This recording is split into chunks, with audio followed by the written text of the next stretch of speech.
இன்றைய முக்கிய செய்தி, ஊரக பகுதிகளில் இருக்கும் நீர்நிலைகளை புனரமைக்க 500 கோடி ரூபாய் ஒதுக்கப்பட்டிருக்கும் அண்மை செய்தி இது. ஊரக பகுதிகளில் உள்ள நீர்நிலைகளை புனரமைக்க தமிழக அரசு 500 கோடி ரூபாய் நிதி ஒதுக்கீடு செய்திருக்கிறது. மேலும் ஊரக பகுதிகளில் இருக்கும் நீர்நிலைகளை புனரமைத்து நீர்நிலைகளை மற்ற விஷயங்களுக்கு பயன்படுத்த ஏதுவாக 500 கோடி ரூபாய் ஒதுக்கப்பட்டிருக்கிறது. இதன் மூலம் 5000 நீர்நிலைகள் புனரமைக்கப்படும் என்றும், ஊரக பகுதிகளில் உள்ள நீர்நிலைகளை புனரமைக்க தமிழக அரசு 500 கோடி ரூபாய் நிதி ஒதுக்கி உத்தரவு பிறப்பித்திருக்கிறது.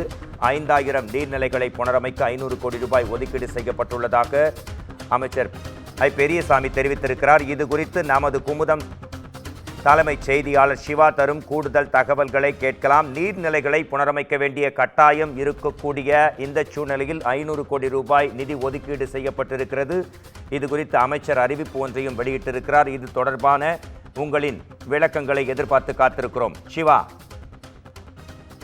மோகன்ராஜ், தமிழகத்தினுடைய ஊரக பகுதிகளில் இருக்கக்கூடிய 5000 நீர்நிலைகளை புனரமைப்பதற்காக தமிழ்நாடு அரசு 500 கோடி ரூபாய் நிதி ஒதுக்கீடு செய்து தற்போது அதற்கான உத்தரவை பிறப்பித்திருக்கிறது.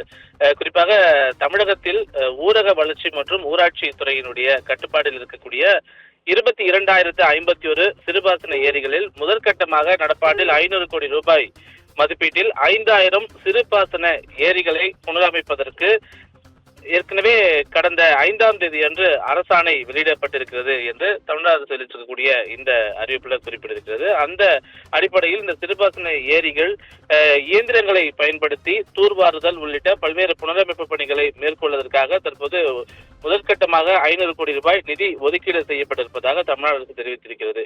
ஏரி நீர்நிலைகளை புனரமைப்பதற்கு தொடர்ந்து தமிழ்நாடு அரசு பல்வேறு பணிகளை மேற்கொண்டு வருவதாகவும், அந்த அடிப்படையிலே இந்த ஆண்டு 500 கோடி ரூபாய் நிதி ஒதுக்கீடு செய்து இந்த நீர்நிலைகள், குறிப்பாக 5000 நீர்நிலைகளை புனரமைப்பதற்கான பணிகளை மேற்கொள்ள இருப்பதாக அறிவிப்பு மூலமாக தெரிவித்திருக்கிறது.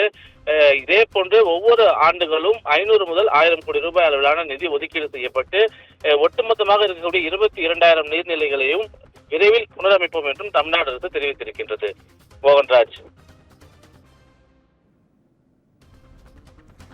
நீர்நிலைகள் புனரமைப்பு தொடர்பாக நிதி ஒதுக்கப்பட்டிருக்கும் அண்மை செய்தி குறித்த விவரங்களை தந்ததற்கு நன்றி சிவா.